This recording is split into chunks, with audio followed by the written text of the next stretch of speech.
आज का वीडियो ना इंटरेस्टिंग होने वाला है क्योंकि आज हम प्लान करने वाले हैं घर लेने के लिए। सही सुना आपने, घर कैसे प्लान करना है, कैसे अप्रोच करना है, कितना उसके लिए फंड चाहिए, वो फंड कैसे जुटाएं, ये सारे प्लानिंग आज करेंगे। ज्यादातर आप देखोगे ना, जितने भी फाइनेंस रिलेटेड कंटेंट बनाते हो सीधा बोल देंगे घर तो लेना ही नहीं चाहिए, ऐसे वैसे। ऐसा होता नहीं है यार, हम इंडिया से आते हैं। मैंने भी घर ले रखा है, मैं बैंगलोर में रहा, मैंने घर लिया। घर लेने के बाद बहुत सारे कैलकुलेशन, मुझे तो पता भी नहीं था कि कैसे उसको फंड जुटाना है। मैंने तो अपना सेविंग अकाउंट में जुटाया और फिर प्लान किया, घर लिया। बट मुझे लगता है कि इन्फॉर्म डिसीजन लेना बहुत जरूरी है आज के लाइफ में। अगर आपके पास नॉलेज है तो आप ना बहुत अच्छे से डिसाइड कर सकते हो, प्लान कर सकते हो। तो वो ये वीडियो आपको एक नॉलेज देगा डिसाइड करने के लिए। चलिए कुछ कैलकुलेटर पे चलेंगे, एसआईपी कैलकुलेट करेंगे। कैसे हम वो 20%, क्योंकि 80% तो आप लोन लोन ले लोगे, लेकिन जो 20% पैसा है कैसे जुटाना है, 20% के ऊपर भी कुछ जुटाना पड़ता है क्या, सब कुछ अभी मिलेगा आपको इस वीडियो में देखने को। चलिए सिस्टम पे चलते हैं और कैलकुलेट करते हैं। ये आ गए हम कैलकुलेटर पे। अब एक हाइपोथेटिकल मान लेते हैं कि हमने 50 लाख का घर देखा है। 50 लाख का घर देखा है तो आपको 40 लाख का लोन मिलेगा। लेकिन क्या अब बचा बचा हुआ रकम जो है 10 लाख रुपए आपको देना है। बट क्या 10 ही लाख देना है? नहीं, उसके ऊपर भी आपको पैसा देना पड़ेगा रजिस्ट्रेशन के लिए, जो कि लगभग 4-5 लाख। अगर बेंगलोर जैसे सिटी में लेते हो तो 3, साढ़े 3, 4 लाख रुपए तो मान के चलो लग जाएगा। तो मोटा मोटी लेते हैं कि हमें 15 लाख रुपया जुटाना है घर लेने से पहले। अब उसके लिए हमें कितने एसआईपी करना होगा? अब हम मान के चलते हैं कि हमने प्लान किया 5 साल बाद घर लेने का, ठीक है। अब 5 साल बाद हमें 15 लाख रुपया जुटाना है। Let's make it goal based plan. तो यहाँ पे मैं ये एसआईपी ना कैलकुलेटर मैंने खुद ही बनाया ही है। तो यहाँ पे हम गोल ले लेते हैं कि यहाँ पे मैं डाल रहा हूँ 15 लाख। ये हो गया आपका 15 लाख। 12% रिटर्न हम मान लेते हैं क्योंकि 5 साल का टाइम है।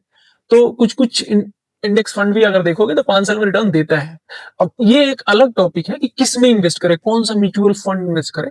ये सब भी हम डिस्कस कर सकते हैं, लेकिन अभी मैं ये टॉपिक यही रखना चाहता हूं। तो मैं 12% का रिटर्न मान रहा हूं। पीरियड रखते हैं 5 साल।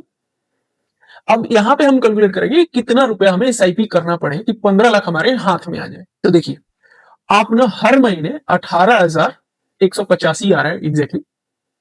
मोटा मोटी अगर आप 18,000 रुपया हर महीने 60 महीने तक, 5 साल तक डालोगे तो आपके हाथ में लगभग 15 लाख रुपया बन जाएगा। अब देखो, आपको लगेगा कि भाई इतना कहां से आएगा, करना तो पड़ेगा क्योंकि जैसे ही आप घर लोगे ईएमआई चालू हो जाएगा। अब जरूरी नहीं है कि आपको घर एकदम खरीदते ही आप उस घर में रहने लगोगे। तो रेंट के साथ में वो ईएमआई देना ही पड़ेगा कुछ दिन तक। अगर आप शिफ्ट हो जाते हो तो खाली ईएमआई दोगे, रेंट नहीं दोगे, राइट? तो एक चीज बच जाता है। तो हम ये देखो हाइपोथेटिकल है। अगर आपके पास 2-3 लाख पड़े हैं तो एक बार डाल सकते हो। वो ध्यान रखना है कौन से म्यूचुअल फंड में डाल रहे हो। और वो भी थोड़ा सा ना प्लानिंग स्ट्रिक्ट करना पड़ेगा क्योंकि हमारे हाथ में खाली 5 साल का टाइम है। तो ये एक एसआईपी हमने किया, मान लेते हैं ये एसआईपी किया 18,000 रुपए महीने का, और 5 साल में हमने 15 लाख इकट्ठा कर लिया। अब दूसरा कैलकुलेशन है कि होम लोन का। अब बेसिकली होम लोन हमें कितना कितना हमें लेंगे होम लोन? लगभग हम लेने वाले हैं 40 लाख का। अब उसका ईएमआई कितना बनेगा होम लोन का? इंटरेस्ट जो अभी है ना 6.5% के आसपास बैंक दे रही है, तो कोशिश करना निगोशिएट करके ये लेने के लिए। अब हम मान लेते हैं कि 40 लाख रुपया हम 20 साल के लिए लेंगे। 20 साल हम भरेंगे ईएमआई। तो थोड़ा सा देख के बुरा लगता है, लेकिन अगर आप जितना कम लोगे ना उतना बहुत ज्यादा भरना पड़ेगा। जैसे कि 5 साल के लिए तो 78,000 रुपये पर महीने बहुत ज्यादा होता है। 78,000 मुझे पता है, मिडिल क्लास फैमिली से जहां से मैं आता हूँ इतना नहीं है। मैंने भी 20-30 साल के लिए लिया था। वो अलग बात है कि मैंने रीपेमेंट कर दिया पूरा का पूरा। मैंने 3 साल में क्लोज कर दिया लोन। 40 लाख का मैंने भी लिया था। तो मैं मान के चलता हूँ कि 20 लाख मोटा मोटी हम ले लेते हैं।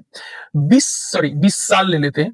अब 20 साल में आपका ईएमआई जो बनेगा वो 29,823, मतलब लगभग 30,000 रुपया हर महीने आपको देना पड़ेगा। किसको? बैंक को, एवरी मंथ। लेकिन एक फायदा है ना कि ये 30,000 रुपया आप देते जाओगे एक तरह से। अब मान के चलो कि रेंट जैसा है, क्योंकि 18-20,000, 15-20,000 तो रेंट लग ही जाता है कैसे भी घर लोगे तो ये 30,000 रुपया आप हर महीने देते जाओ।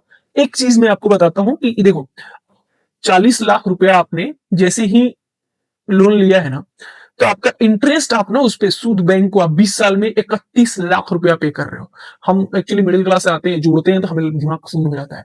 बट इसको ना हम कम कर सकते हैं। अब जब आपके पास थोड़ा बहुत पैसा है, जैसे कि 30,000 रुपये आपको हर महीने डालना है फॉर एग्जाम्पल ईएमआई, क्या आप 2,000 रुपये एक्स्ट्रा डाल सकते हो? हर महीने डाल दे जाओ। या फिर जैसे कुछ अलग पैसा आए, थोड़ा इकट्ठा हो जाए 10, 20, 50,000 उसी में डाल दो। तो उसको रीपेमेंट बोलते हैं। वो धीरे-धीरे हो जाएगा। कुछ चीज़ें आपको ध्यान रखनी है जब आप 20 साल का लोन का प्लान कर रहे हो। क्या उस स्थिति में हुआ कि अगर जॉब किसी हालत में जाए तो फटाफट आप ले सको? या फिर क्या आपके साथ मेरे साथ अच्छी बात ये थी कि मैं और मेरी वाइफ दोनों काम करते थे। तो इन केस मेरा प्रॉब्लम कुछ होता है जॉब का तो she is earning so we can get support और उसका जाता है तो मैं। तो ऐसा कुछ है क्या आपके पास जो वैसे सिचुएशन में आपको फाँद दे? अगर नहीं है तो कम से कम 5 महीने का जैसे आप 15 लाख रुपए इकट्ठा किए थे ना, वैसे 20 लाख इकट्ठा करो। 1 साल भले लेट कर दो, ठीक है? तो 5 साल को कम से कम एक 1 साल का या 6 महीने का ईएमआई अपने अकाउंट में रखो। ऐसे सिचुएशन जब आते हैं तो आपको बर्डन ना हो। क्योंकि ये 20 साल का आस्किंग है ना, बहुत ज़्यादा है। अगर वो 2-4 हज़ार रुपए एक्स्ट्रा पे करते जाओगे तो फटाफट ये जो 31 लाख है ना, जो आप पे कर रहे हो 20 साल में, एक तो कम ड्यूरेशन हो जाएगा। वो 20 साल वाला लोन मे बी आप 15 साल में क्लोज़ कर दोगे। और इसका भी कैलकुलेशन है, अगर आप चाहिए तो मैं हेल्प कर सकता हूँ या फिर रीपेमेंट बोल के इंटरनेट पे जाएँ, 75 मिल जाएँगे, जाके किसी पे भी आप चेक करो। बस मेरा ये है कि हम लोगों को ना, हम मिडिल क्लास से आते हैं, इन्फॉर्म्ड डिसीजन लेना है बेसिकली। हर चीज़ को कैलकुलेट करो आप, एक भी चीज़ छोड़ना नहीं है, उसके बाद डिसीजन लो।